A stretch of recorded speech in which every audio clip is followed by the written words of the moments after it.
లెక్కలు చూడకుండా దిక్కులు చూస్తున్నావేంటి? చూడండి గురువు గారు, ఆయిల్ పట్టిన అడవి పందిలా ఉన్నాడు. కోస్తే కర్నూలు మొత్తం సరిపోతాడు. వీడికి ఆ బంగారు బొమ్మ లాంటి పిల్లతో పెళ్ళంట. ఏం కాంబినేషన్ అండి ఇది? కాంబినేషన్స్ మనం ఫిక్స్ చేసుకుంటే సరిపోద్దేంట్రా?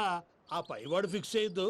ఏంటి చెప్తారు? అవతల వాళ్ళు పెళ్లికి ఏర్పాట్లు చేసుకుంటుంటే. ఓ అబ్బో, రామాయణంలో రావణాసురుడు కూడా సీతమ్మ వారిని తీసుకెళ్లి ఇంతకంటే బందోబస్తు ఏర్పాట్లు చేశాడు. చివరికి ఏమైంది? రాముడి చేతిలో తుక్కు తుక్కయ్యాడు. ఏవో పురాణాలు చెప్తూ ఉంటారు. సరే, ఈ యాంబియన్స్ కు తగ్గ రిఫరెన్స్ చెప్తాను. ఒక్కడి సినిమా చూసావు కదా? చూశాను. భూమికను పెళ్లి చేసుకోవడానికి ప్రకాష్ రాజు నానా పాపాలు చేశాడు. క్లైమాక్స్ లో ఏమైంది? మహేష్ బాబు చేతిలో బట్టి గరిచాడు. అయితే ఇప్పుడు ఏమంటారు? స్త్రీకి ఇష్టం లేకుండా పురుషుడు పెళ్లి చేసుకోవాలనుకుంటే అది జరగదు. అయితే ఇది జరగదా? అయ్యగారు, పూజమ్మ గారు కనబడట్లేదు అయ్యగారు. జరిగిందా? గురుగారు ఎలా చెప్పగలిగారు? ఫార్ములా రామానుజం. ఒక్క నిమిషం గురుగారు. నాకు తెలిస్తే చంపేస్తాడు. వెతకండి, వెళ్ళి వెతకండి. ఆగండి, ముందు నేను చెప్పేది వినండి. మా గురుగారు మామూలుడు కాదు. కళ్ళ ముందు తిరిగే కల్కి భగవాన్, కాలజ్ఞానం తెలిసిన వీరబ్రహ్మం గారు, సిక్స్త్ సెన్స్ ఉన్న సాయిబాబా. ఇలాంటిది ఏదో జరుగుతుందని ఆయన ముందే చెప్పారు. పదండి, ఆయన కాళ్ళకి నమస్కారం చేసుకుందాం. రండి బాబు. ఏం చూస్తారు? ఏంటి గురుగారు ఇలా కొట్టేశాడు? నిజం చేదుగా ఉంటుంది రామానుజం, అందరూ రిసీవ్ చేసుకోలేరు. వీడి చెప్తేనే ఎలా ఉంటే ఈడి బాబు చెప్తే ఇంకెలా ఉంటుందో.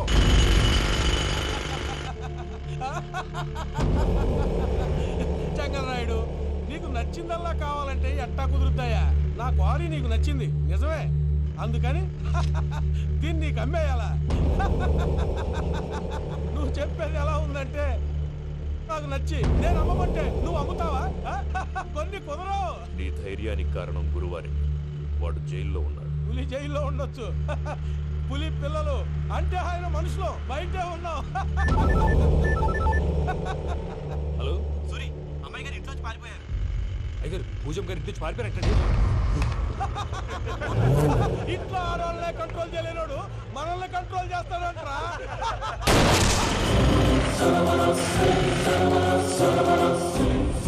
నవ్వుతూ బతకాలరా అంటారు. ఈ నవ్వుతూ చచ్చిపోయాడు.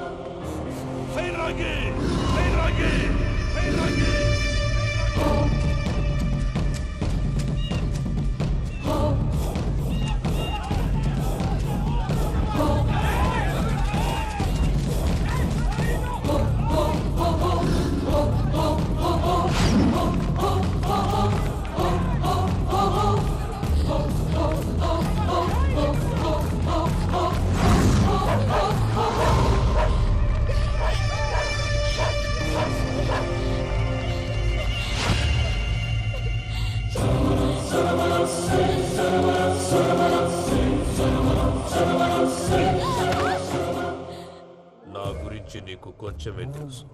పూర్తిగా తెలుసుకోనీకే ట్రై చేయకు. నువ్వెంత ప్రయత్నించినా ఈడ నుంచి తప్పించుకోలేవు. నా కొడుకుతో నీ పెళ్లి జరగాల జరుగుతుంది. నా దేవుడు కూడా ఆపలేడు.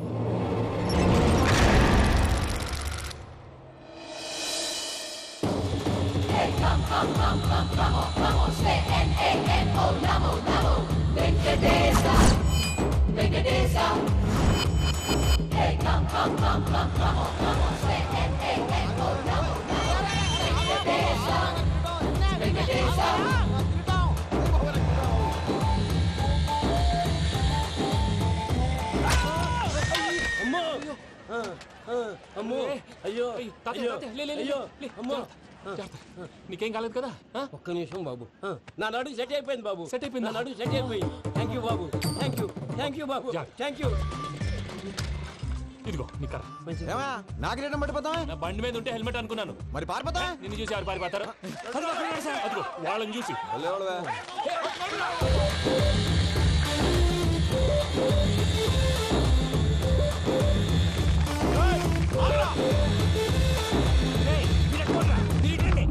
నేను దూకేస్తాను, నేను రాను. నీకు నచ్చిన అమ్మాయి నుంచే పెళ్లి చేస్తాను, కిందికి రారా. ఇప్పుడు ఇలాగంటారు, కిందకు వచ్చాక మాట మారుస్తారు. నేను దూకేస్తాను, వద్దు నాన్న, వద్దు. నేను దూకేస్తాను.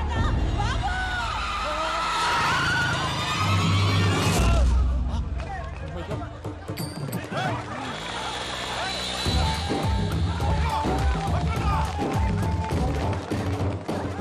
ఆగండి రాబాయ్ ఈడేంద్రా మలేష్ అన్న ఏరియాలో దూరిండు. ఏం రస్ చూడా మా ఎంకన్న ఎమ్మడబడుతుంది. వాడేం చేసిండో ఎరకేనా అన్న? ఈ రోజు మన సోడా సాంబయ్య గారు ఎమ్మెల్యేగా పోటీ చేస్తున్నారంటే అది మనందరికీ గర్వకారణం.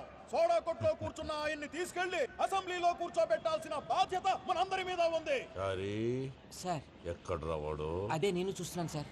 అదిగో వచ్చేసాడు సార్. టైం అయిపోయింది. రాబాయ్ బాబు. అరే ఏం భయ అంత లేట్ చేసినావు? మోపే ట్రబుల్ ఇచ్చింది, అందుకే లేట్ అయింది. ఇగో చూడు ఊకి అపోజిషన్ తిట్టుడే కాదు నన్ను కూడా ఎలివేట్ చేయాలి అంటే పొగడాలి. మా పనే అది. కాకపోతే నాకు రాజకీయాలు తెలియవు. అవును సార్, అందుకే మీరు పాయింట్లన్నీ పేపర్ మీద పెట్టించారనుకో అన్న షూర్ అయిపోతాడు. ఆల్రెడీ మీ అపోజిషన్ లిస్ట్ కూడా మాకు వచ్చింది. అట్టనా? అరే ఇచ్చేయి మన ఫైల్ కూడా ఇచ్చేయి. అలాగే సార్. చల్ షురూ కర్. మీరు అలా కూర్చోండి. అన్న మూర్తి గారి దగ్గర పోయి నీ యూరో ప్రోగ్రామ్ తో కనుక్కొని వస్తా. ఇది అయిపోగానే డైరెక్ట్ గా మీటింగ్ వచ్చేసాయన్న. లిస్ట్ ఇవ్వు. యదమ్మతి మరిపో నువ్వు. వస్తా అన్న. ఏయ్ వాడు మన పేరు తిన్నప్పుడల్లా మీరు చప్పట్లు కొట్టాలి. గది చూసి కిందున్న మనోళ్ళు ఫాలో అయిపోతారు. అందరికీ నమస్కారం. ప్రోగ్రామ్ స్టార్ట్ చేసే ముందు ప్రార్థన చేయటం నా అలవాటు. ఎందుకంటే సడన్ గా వర్షం రాకూడదు, కరెంటు పోకూడదు, కరెంటు వైర్ల మీద పడి ఎవరు రాలిపోకూడదు. రెడీగా ఉండండి రా. నమో వెంకటేశ. వెంకటేశ్వర స్వామిని తెలుసుకున్నానని మిగతా దేవుళ్ళు తక్కువ చేయడం నా ఉద్దేశం కాదు. ఎవరు గొప్పతనం వాళ్ళది. ఉదాహరణకి రెడీగా ఉండండి రా. వినాయకుడు. ఆయన ఏం తక్కువ తిన్నాడా? ఆ దేవుళ్ళ మీటింగ్ గురించి ఆపేసి మా మీటింగ్ సంగతి చూడు. సమయాభావం వల్ల అందరి దేవుళ్ళు కవర్ చేయలేకపోతున్నాను. ఇప్పుడు మీ అందరికి ఒక ముఖ్యమైన వ్యక్తిని పరిచయం చేయబోతున్నాను. రెడీగా ఉండండి రా. చిట్టి బాబు. చూడటానికి పొట్టిగా ఉన్న చాలా గట్టివాడు. వీడు ఇప్పుడు ఒక వ్యక్తి గురించి కొన్ని నిజాలు చెప్పబోతున్నాడు. ఆ వ్యక్తి ఎవరో కాదు. రెడీగా ఉండండి రా. Is none other than soda Sambaiah. 5వ తారీఖు అంటే అది. అయ్యో బాబాయ్ ఫైల్ మారిపోయింది. భయ్య పరిస్థితి ఏంటో తిప్పు తిప్పు. చిట్టి బాబు, మన సోడా సాంబయ్య గురించి కొంచెం చెప్పు. ఆయన చాలా కింద నుంచి పైకెట్టాడు. చిన్నప్పుడు స్కూల్లో పక్కోడి బలిపాలు పెన్సిల్ దొబ్బేసేవాడు. అంటే శ్రీకృష్ణుడు టైప్ అనమాట. గివెందుకు చెప్పిస్తున్నాడు రా? లీడ్ తీసుకుంటున్నాడు. ఏదో ఉంటా సార్. చిన్నప్పుడు ఇలాంటి చిలి పనులు అందరూ చేస్తారు. వేరే ఏమన్నా చెప్పు. థియేటర్లో బ్లాక్ టికెట్లు అమ్ముకునేవాడు. చెప్పమంటావా? బ్లాక్ టికెట్లా? ఏంటి చిట్టు బాబు? దొంగ నోట్లు కూడా మార్చేవాడు. చెప్పాలి. దొంగ నోట్లా? ఏంటలా నోరేళ్ళు పెట్టావు? అమ్మాయిలను దుబాయ్ సైట్లకు అమ్మేవాడు. ఆ విషయం కూడా చెప్పమంటావా?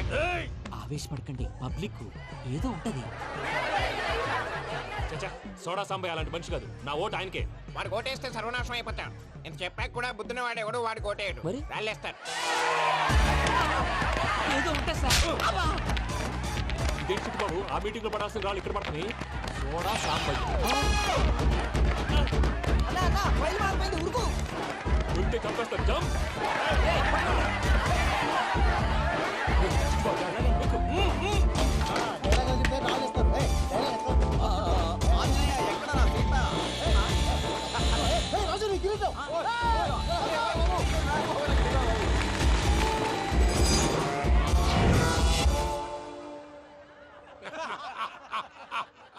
టోటల్ గా సోడా గ్యాస్ తీసేసిండు అన్నమాట.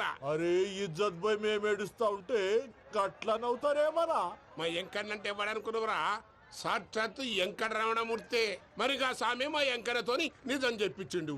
అరే ఏమన్నా లాజిక్ మాట్లాడుతున్నావు? అరే అదగాడిని అప్పగించు, లేదంటే గాడిని ఎలా తీసుకెళ్లాలో మాకెరకనే. అయిపోయిండ్రా కథ. ఏంద్రా ఎంకరం తీసుకోపోతావు? తోలుకోపోతావే? నా ఎంకరం తోలుకోపోతావు? అరే కబాయ్ ఎమ్మెల్యే కొడతావు?